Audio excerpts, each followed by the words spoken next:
பொடி dosa. My choice is பொடி dosa. Masala dosa. It's always my choice. Dosa வகைகளில் ஒவ்வொருவருக்கும் ஒவ்வொரு சாய்ஸ் இருக்கலாம். ஆனால் எல்லா வகை தோசைகளுக்கும் ஒரே சாய்ஸ் இதயம்.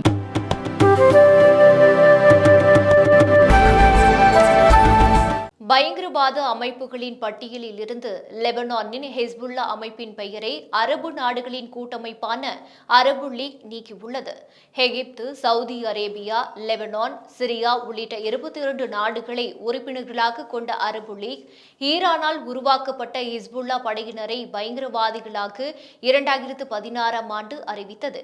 இஸ்ரேலுக்கும் ஈரான் ஆதரவுடன் செயல்படும் ஆயுத குழுவான ஹமாஸுக்கும் இடையே போர் தொடங்கியதிலிருந்து பக்கத்து நாடான லெபனானில் இருந்து ஹிஸ்புல்லாக்கள் இஸ்ரேல் மீது அவ்வப்போது தாக்குதல் நடத்தி வருகின்றனர்.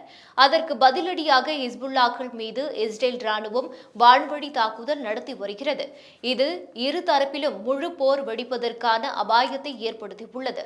ஏற்கனவே இஸ்ரேலுக்கும் ஹிஸ்புல்லாக்களுக்கும் இடையே 2006இல் நடைபெற்ற போரில் இரு தரப்பிலும் கடுமையான உயிர் சேதம் ஏற்பட்டது. இப்போது ஹிஸ்புல்லா படை முன்பை விட அதிக பலம் பெற்றுள்ளதால் இரு தரப்பினருக்கும் இடையே மீண்டும் முழு போர் வெடித்தால் அது பேரழிவை ஏற்படுத்தும் என்று அமெரிக்கா உள்ளிட்ட நாடுகள் எச்சரித்து வருகின்றன. இதுகுறித்து அரபு அமைப்பின் துணை பொதுச் செயலர் ஹோசம் ஆகி அளித்த பேட்டியில், ஹிஸ்புல்லா படையை இதுவரை பயங்கரவாத அமைப்புகளின் பட்டியலில் சேர்த்திருந்தோம். ஆனால் ஹிஸ்புல்லாக்களை பயங்கரவாதிகள் என்று அழைப்பதால் அவர்களுடன் தகவல் தொடர்பை ஏற்படுத்திக் கொள்ள முடியாத நிலை இருக்கிறது.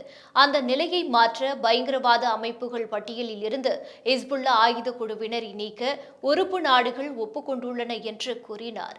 போரை தவிர்ப்பதற்கான முயற்சிகளை மேற்கொள்வதற்காகவே ஹிஸ்புல்லாக்களை பயங்கரவாதிகள் பட்டியலில் இருந்து அரபு லீக் நீக்கியுள்ளதாக சர்வதேச அரசியல் வல்லுநர்கள் கருதுகின்றனர்.